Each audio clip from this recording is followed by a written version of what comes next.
Good morning, everyone, and welcome to Thursday, February 19th, Military Kids Day here in the Senate and in the General Assembly. So we're very excited about today. So I want to welcome everyone. I know we have individuals here in this room, and we have so many individuals that we also have an overflow room next door where many visitors are sitting there and watching. So at this time, this is the fourth meeting of our VMAP session here, and if you would silence all your cell phones, please, make sure we don't have any disruptions. And if you would, please make sure that there's no signs here allowed in the committee room during the meeting. At this time, Mr. Secretary, please call the roll. Senator Byrd. Senator Boswell. Here. Senator Clemens. Here. Senator Higdon. Here. Senator Nunn. Here. Senator Richardson. Here. Senator Smith. Senator Tishner. Senator Wilson. Here. Vice Chair Reed. Here. Chair Deneen. Here.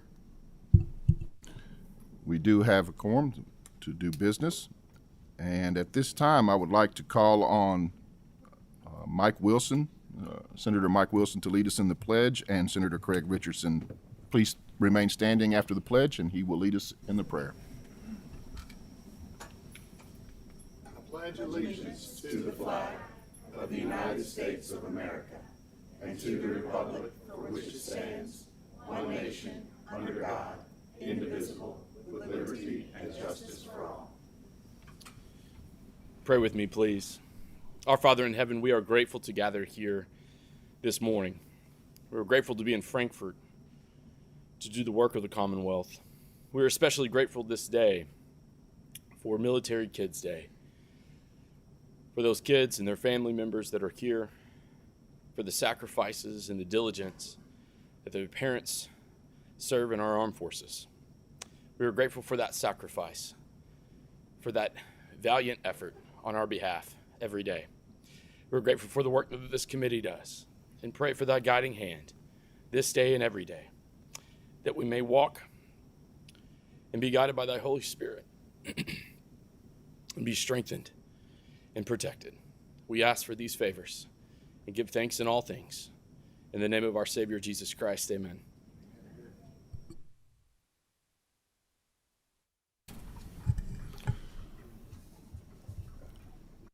All right, we have some folks that just came in, so please make sure you mark them down as being here.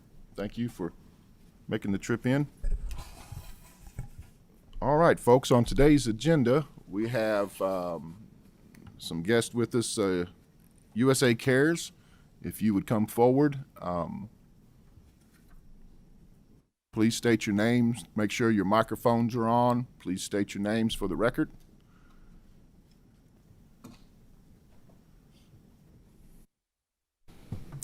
Thank you, Mr. Chairman. My name is Matt Castor. I'm the president and CEO of USA Cares. Jim Locke. I'm the vice president for government and corporate relations for USA Cares. Good morning. My name is Angela Chatou. I'm the program manager at USA Cares. All right, you may begin. Thank you, Mr. Chairman. Thank you, members of the committee. It's an honor to be back here with you again on behalf of USA Cares. We wanted to take a few minutes today and just give you a brief update on where we stand after the appropriation in the last budget cycle and the results of that effort. I'd like to start very quickly with a brief overview of who we are and what we do for those who may not be familiar. USA Cares was started in 2003 right outside of Fort Knox to assist military families as they came back from combat. Fast forward many years later, we're assisting a lot more families now with dealing with life, dealing with transition from military service, dealing with the effects of post-traumatic stress or a traumatic brain injury, and helping them regain their life, giving them purpose and giving them direction. So USA Cares stands ready when they have a financial crisis to step in and make payments on their behalf that they do not have to repay. And these payments are meant to stabilize the family, stabilize the home, and put them into follow-up services to make sure they don't find themselves in that situation again, all in an effort to reduce factors that often lead to veteran suicide. So our programs are pretty straightforward. Our main program is the Military Assistance Response Program, or MARP, and this is exactly what I just described. These are families who are coming to us. We're getting anywhere from 150 to 200 calls a week from around the country from veteran families who are at rock bottom. They don't know where to go. They're going to be evicted from their homes, and they don't have anywhere else to turn. And we're going to make those payments for them and get them back on their feet. We also have a career transition program. We work very well with Fort Knox to help senior leaders transition from their military careers to civilian careers, introducing them to employers, helping them with resumes, and talking them through that transition. And then we have several other courses and services, including a brand new service that is a post-assistance mental health survey that we're doing in conjunction with the University of Louisville that is just now getting off the ground. So a lot more to come on that. Good morning, Mr. Chairman. Oh, sorry. Good morning, Mr. Chairman and committee members. Thanks for giving us the opportunity to come talk to you this morning. I truly appreciate it. Again, my name's Jim Locke. I joined USA Cares about a year ago. I retired from the Army in summer of 24 after 30 years and multiple combat deployments.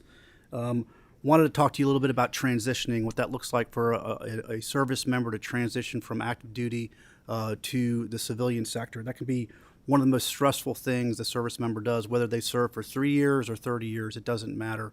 It can lead to a loss of a sense of loss of tribe, who you've been with for that period of time, a loss of sense of purpose, and that could be a significant challenge. Now, this doesn't impact or happen to every service member that transitions. However, there's enough out there that it is a major issue. I lived this myself. I watched it happen. I watched it happen with too many of my friends, and it's definitely a challenge. And so I just want to highlight that to you. See, the chart there talks through about exiting from the active service and difficulty finding employment, potentially underemployment, behind on bills. This can lead to loss of identity, hopelessness, and spiral down to that blue box on the right-hand side, that's that critical point. USA Cares and the money you provide to us helps us to break that downward slide, break that cycle, and enable us to help that veteran and the challenges that they are facing. So it's critical what you're doing for us. Just a quick snapshot of where we get our referrals from.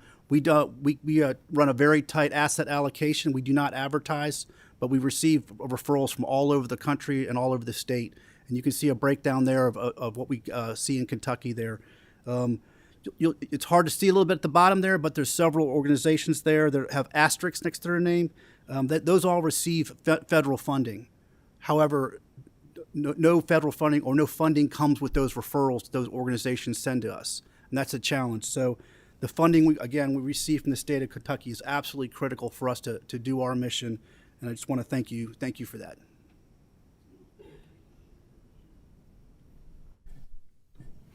So the numbers that you're seeing are just a quick update.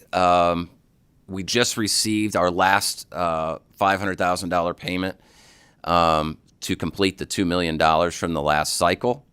And what we've been able to do, we're quite excited about.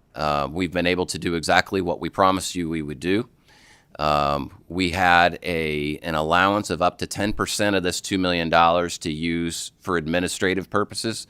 To date, we've used about 3% of that. So roughly 97% of the money that you have given us has gone straight to help these families. That is really important to us. I'd love that to be 100%, and hopefully we can get to that. But this has been transformative for these families, and you all did that, and we're so grateful.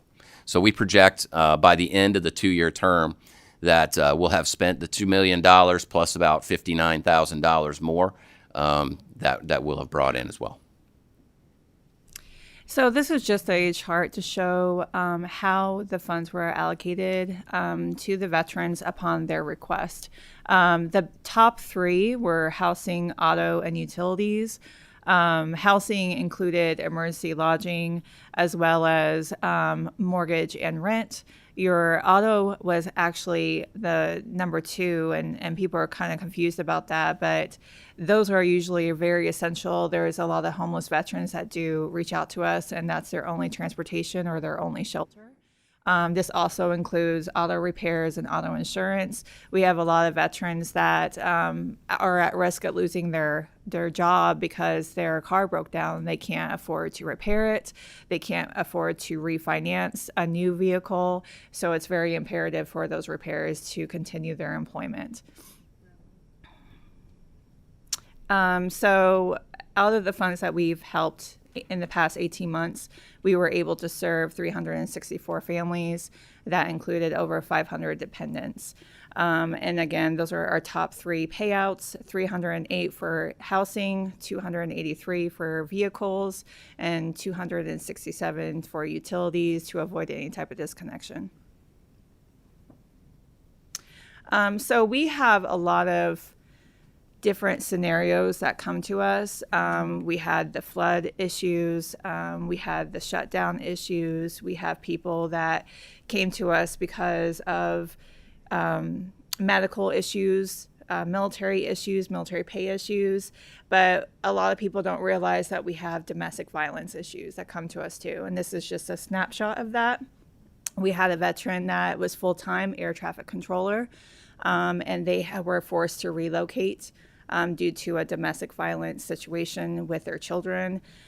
So they had to quit their job, and they went into a emergency protective order, also went into a shelter, and they reached out to our organization to help set them up with a new housing in their new location. So we were able to step in and help them relocate, as well as pay for their first month's rent, security deposit, and some emergency food. So, Mr. Chairman, our request this year is the same as it was before. So we're requesting a $2 million allocation, $1 million for each year in the 2-year budget. We've seen this work. We've seen the impact it can have. And I'm so excited that we have the families here today. I'm excited that we have the kids in the room today, because they're seeing firsthand what happens when the private sector and the legislature come together to help these veteran families. And it is working. It's having an impact. It's keeping families together, and it's preventing them from being out on the street. So on behalf of our organization, I want to thank you all for the incredible work that you're doing. And we're honored to partner alongside you, and we appreciate your support with this request. Thank you, sir.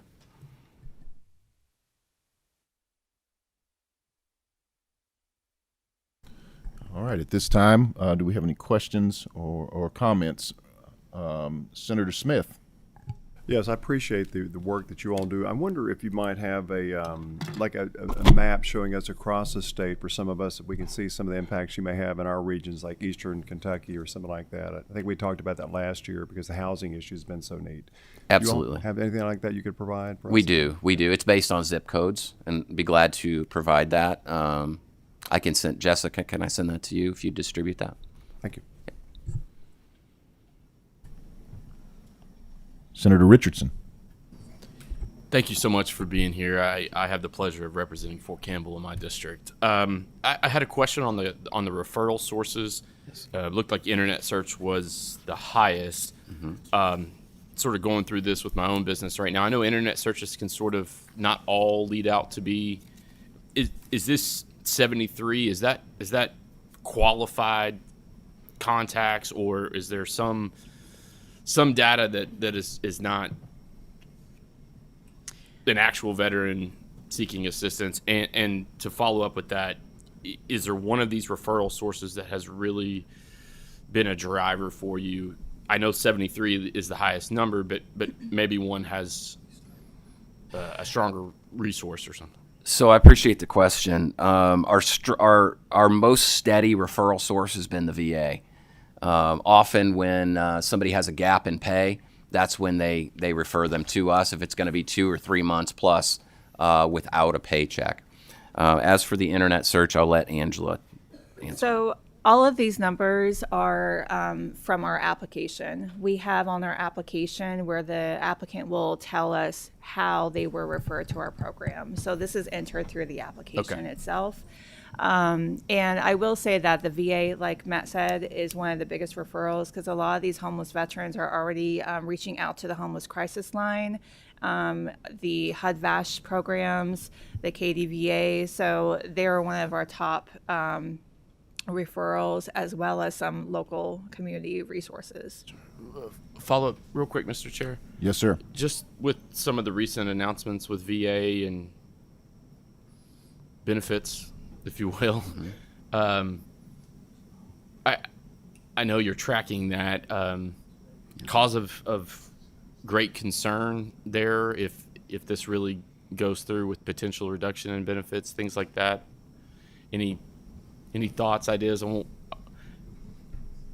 Certainly won't put you on the record if we're not there yet, because I understand the Congress isn't there yet, but We have already reviewed applications when a veteran or a family has experienced any reduction of pay from benefits, whether it's Social Security benefits, food stamp benefits, or VA benefits. As long as they didn't cause the issue, like, arrest, for example. But reduction of benefits has been something that we've been reviewing already. thank you so much. Thank you. Any other questions, comments? Senator Byrd. Thank you for your work. And I can imagine this is extraordinarily fulfilling work because you're able to help individuals, and that really matters. I'm assuming, and tell me if I'm wrong, that these people have medical coverage because they're veterans, and so they're covered by their military service.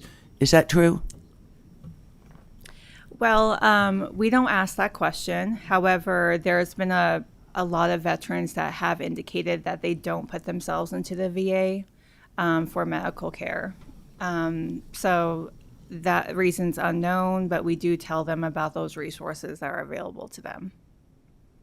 But they're not necessarily utilizing them. Exactly. All right. My follow-up question, my real question, was what percentage of the veterans that you're helping have substance abuse problems? I can't give you a direct percentage off the top of my head, but we do have a lot of veterans that are impacted by their post-traumatic stress and traumatic brain injury that, of course, does bring about substance abuse. We've had long-term effects where they're in an inpatient treatment for that, and they're needing assistance while they're getting out of that care to get them reset up in civilian life. And those are about to enter. So different phases, we try to meet them where they're at. Senator, we're at the mercy somewhat of what they're going to admit to us when we speak to them. So many more are probably self-medicating than are indicating to us. So the number that we would give you would probably be low. Follow-up, sir? Go ahead. Are you able to refer these people to treatment? Are you able to get any, besides just giving them $4,000 whatever dollars? Yes. Are you able to actually try to get them into the VA system or into a healthcare system that can help them with their substance abuse problems? So yes, the answer is yes. And we're modifying that program right now. And it's tentatively, the program is called Operation Follow-Up. And this is in conjunction with the University of Louisville. And after they've been assisted, we've calmed the situation down, then we put them through a mental health assessment. And we try to indicate, is there a substance abuse problem? Is there a mental health issue? Are they susceptible to suicide? To determine the next warm handoff to go to. We're not a total package. We're not going to fix every situation. But if we can get them to the VA counselor, we feel like that's the best next step. They're the professionals who do that every single day. So we're very excited about this program. I think it's going to reap big benefits to these clients. And look forward to sharing more with you about that. Thank you. Any other questions or comments at this time? I want to say a few things. First off, I want to thank you. What you've done and what you've been able to accomplish with the money that we have provided for you is absolutely critical assistance to our veterans. So first, thank you. Number two, I've been in constant contact with your organization since we funded you. I've contacted you sometimes every month, sometimes on the quarter, but I've always reached out to you and asked how things were going with the documentation of what you're doing with the funding we provide, to provide accountability, oversight, and to ensure the money we provide is getting to the people it needs to get to. I care like you care and like USA cares. We want to do everything we can to support our veterans, lower and prevent things that lead to our suicide numbers that are sometimes way too high. It's your organization that steps in and changes lives, not just for the veteran, but for their families, for the children. So I would say to this committee, this is one of the best organizations, in my opinion, that we have supported from this committee and from the General Assembly because of the way you keep your books, the way you keep your documentation, and what you do. And we're very glad to partner with you in this effort. And I want to encourage you to keep those books, to keep helping those people, to be accountable, to be transparent, and to be out in those communities, wherever you are, to be on the front line when it comes to assisting our veterans. And I know you are, and I appreciate the work that you're doing. Keep up the good work. I have no problem in supporting your request for continued funding in this area. And I hope my colleagues here on this committee and throughout the General Assembly will see the value of that funding request. So thank you for coming today, especially on a day like today, on Military Kids Day. Very appropriate that we let people know the good things that we're doing in a public and private partnership such as this. So congratulations on the success that you're making. Please keep up the good work, and thank you for coming today. Thank you, Mr. Chairman. Thank you.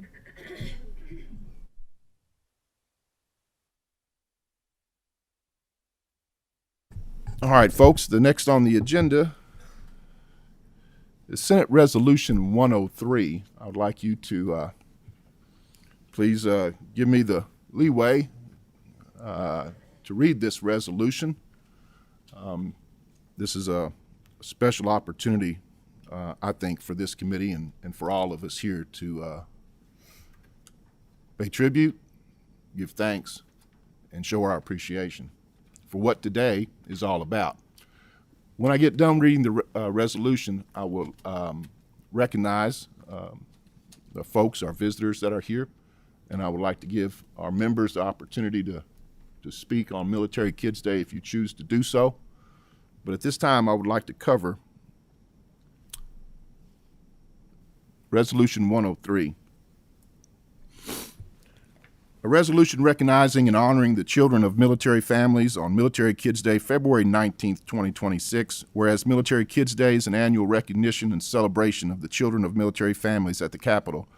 This February 19th marks the 9th anniversary of the event since its inception by Senator Jimmy Higdon on February 24th, 2017.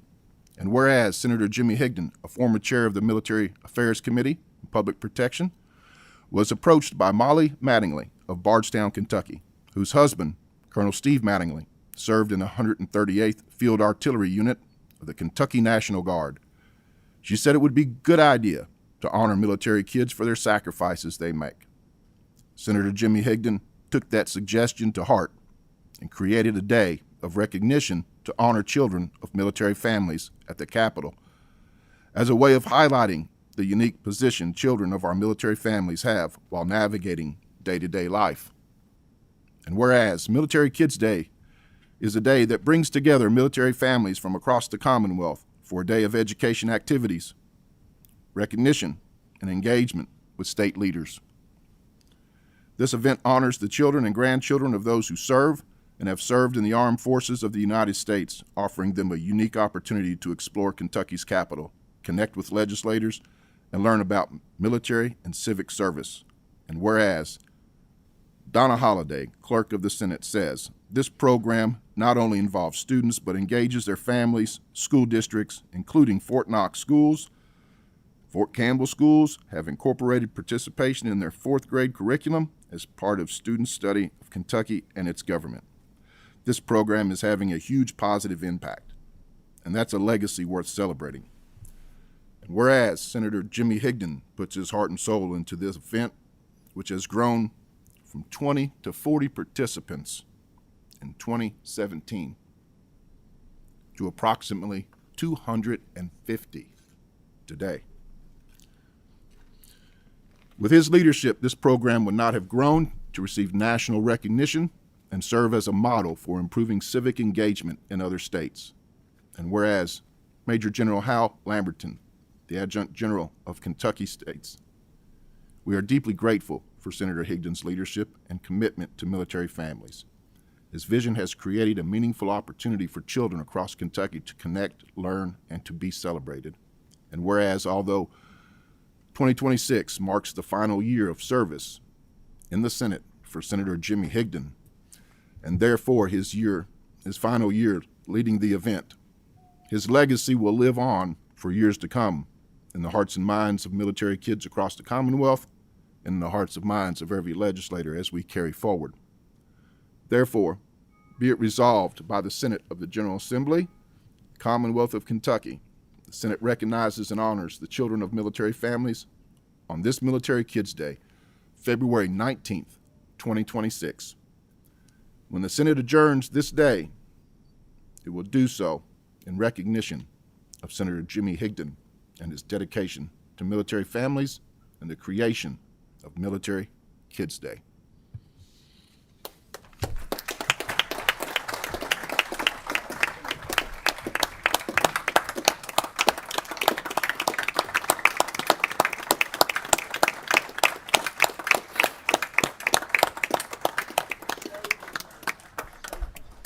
At this time, Senator Higdon, could you join me up front, please?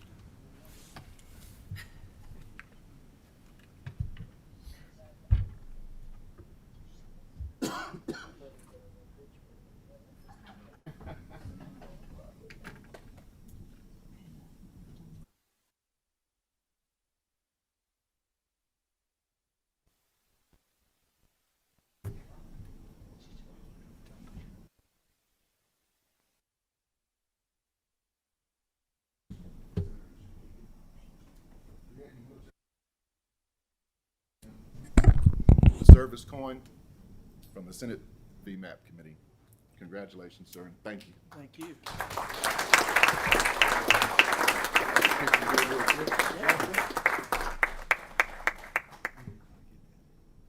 All right, thank you, sir. I can honestly say I've probably produced, and I'm known as high maintenance when it comes to citations here in the Kentucky General Assembly. In fact, I've been caught on the carpet many times for producing too many of these.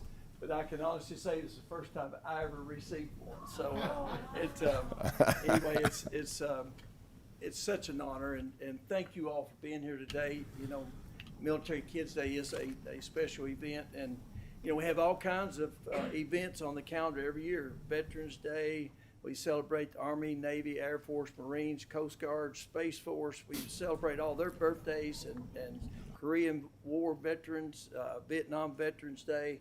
You know, we have a lot of things on the calendar every year to celebrate our military families and our military servicemen and women. But today is a special day in Frankfort where we celebrate military kids and the sacrifices that they make, and they do make sacrifices. My dad was in the Army Reserve and activated back in 1963 during the Berlin crisis. So I got to experience what a lot of you young people experienced when I was in the third grade, where we were uprooted and sent to a strange land at Fort Smith and Fort Chaffee, Arkansas. So anyway, I understand a little bit. It's just a fraction of what you all go through, but I have been there and I have experienced it. So, again, thank you all for being here today. I'm not worthy of this honor, but I'll take it. I did. Molly Mangley and many others have been instrumental. You know, Kentucky National Guard without their support, and you know, this would not have happened, and continue to be what it is. And if I start mentioning names of those individuals who've helped, I'd leave one out, and I would be extremely embarrassed to do that, because so many have done so much to make this possible. So thank my colleagues, and thank you all for being here today. And a special thanks to you military kids. You are special, and we want to make sure that we recognize you. So thanks again, and again, I'll accept this on behalf of the military kids here today, and say once again, thank you for your service. Thank you all.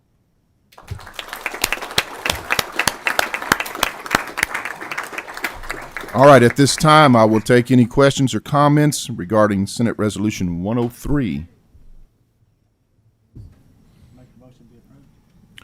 Before we do the motion, I would like to say a few words about Military Kids Day and in the resolution. I myself am a military kid. I grew up, my father was a military policeman, grew up moving around, going to several different schools, having to create new friends. Military kids are resilient. They're very tough. And I can say that they have exceptional skills when it comes to identifying character traits of those they're around, because they have to be. Because sometimes they're only in one place for a very short time. And so they have to be good judges of character. They have to show leadership skills. They have to make friends quickly. And they have to be able to identify folks that may not be that way.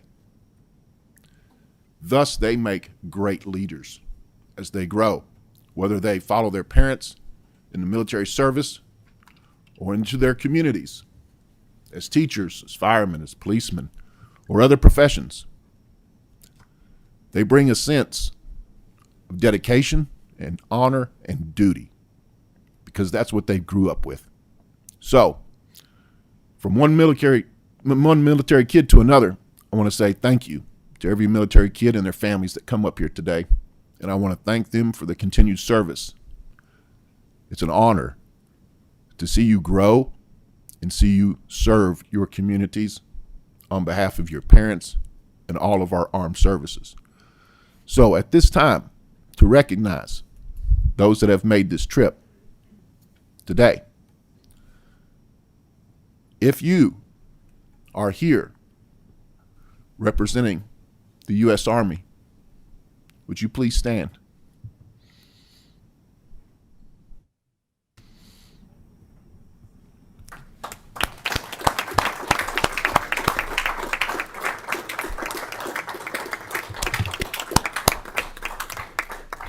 If you are here representing the U.S. Navy, would you please stand?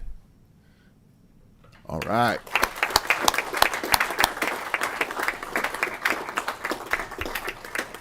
U.S. Air Force.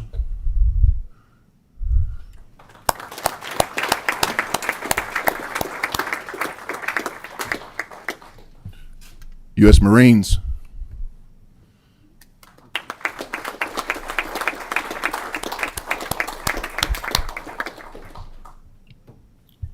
U.S. Space Force. All right. National Guard.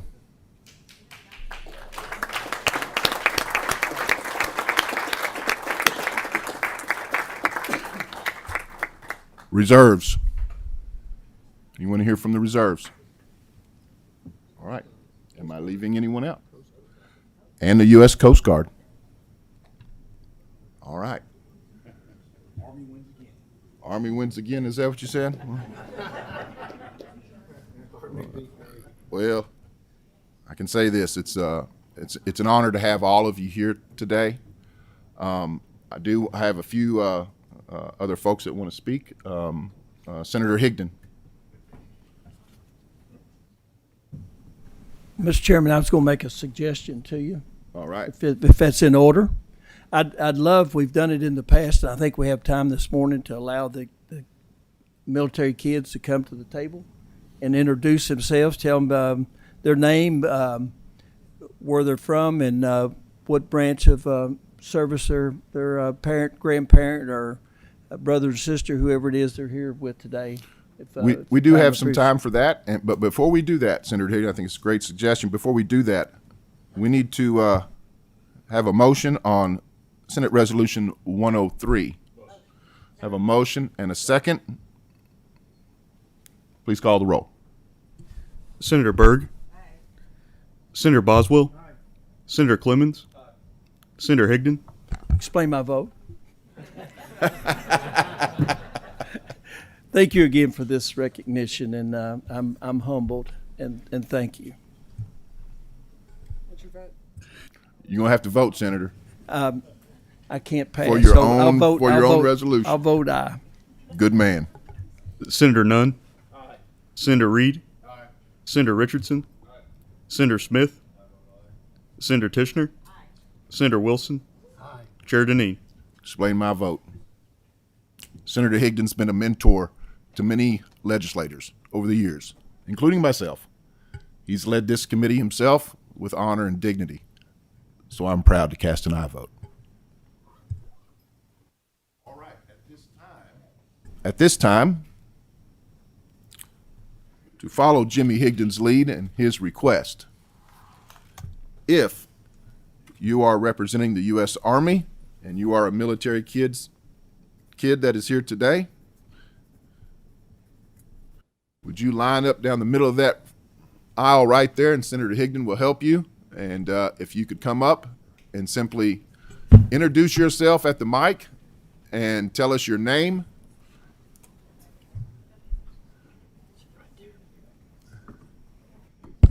And what branch of service you are representing today. Maddie. Thank you, Maddie. Hi, my name is Connor.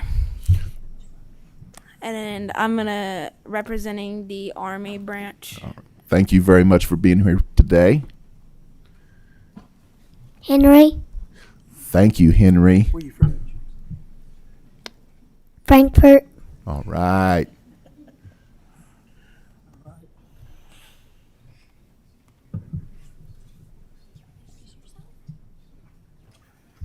My name is Delta Lee, and my mom and dad are in the National Guard. Thank you. My name is Eli, and I'm representing the Army. Thank you.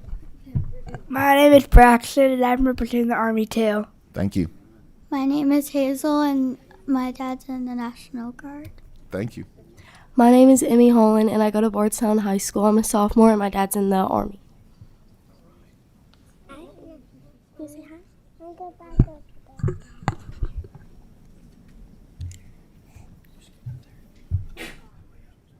My name is Gwen. I go to St. Anthony in Covington, and I'm representing the National Guard. Thank you. My name is Brooklyn Fawson, and I live in Frankfurt, and I represent the National Guard. Come on, let's go. Getting any group.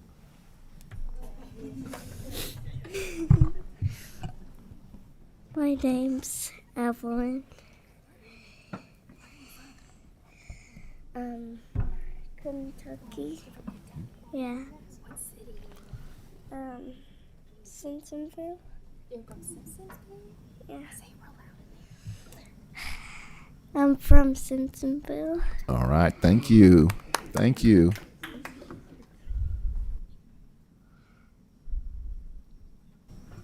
My name is Amelia. I'm from Simpsonville. All right. Thank you. All right. Oops. We have several more. Come on up.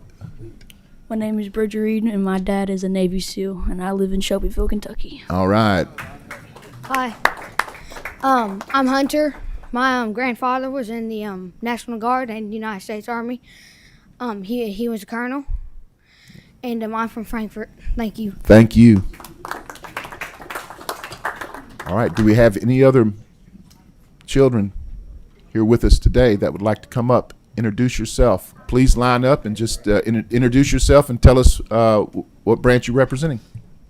My name's Madison Wertzler. I represent the Army, and I'm from Georgetown. All right. Thank you.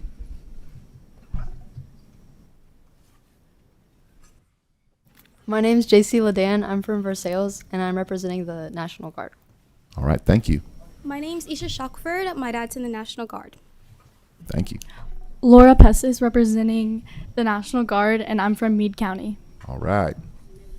My name is Connor Yenshaw, and I'm from Shelbyville, Kentucky, and we're representing the National Guard. Thank you.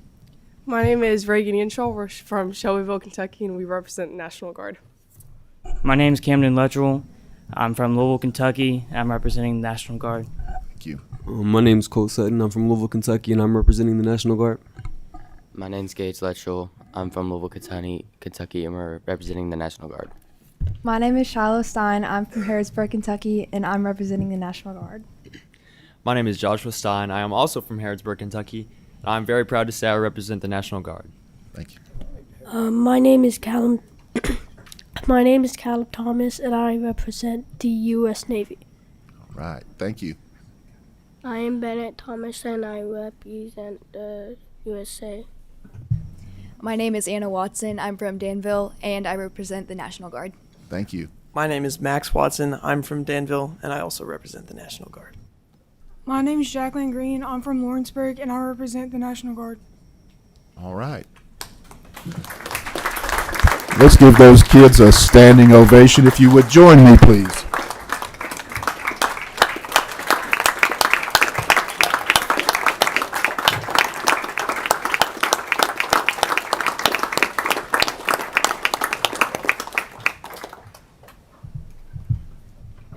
All right. Thank each one of you for coming up and introducing yourselves, and we're so glad to have you here today, and we hope that you come back not only on Military Kids Day, but please make an effort to come back and join us again any day that you have available.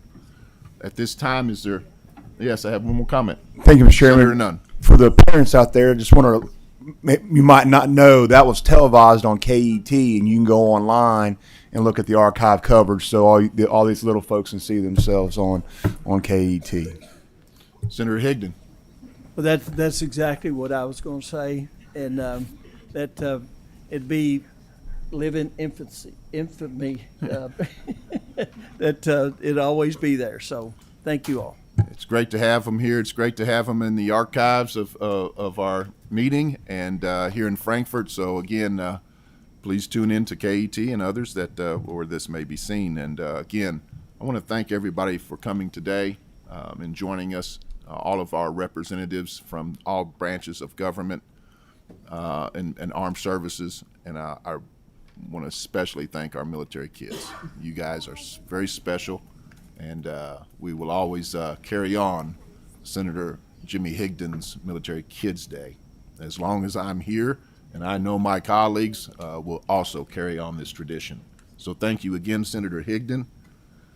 And to the families after the meeting, if you would stay here, there will be some announcements of some of the things and events that we will be doing throughout the day. So please, after the meeting, if you are here, please, as a military family and kids, please stay just a brief time and we'll explain some of the things going on today. I also want to thank our staff. Our staff has done a wonderful job in setting up many of the things that they will be doing today, from visiting museums to scavenger hunts to lunch and to many other things that make this day possible. And they sometimes go unrecognized, but I want to make sure that our staff gets the recognition that they deserve, and we are very appreciative for their efforts. So at this time, if there's no other business before the committee, do I have a motion to adjourn? We have a motion and a second.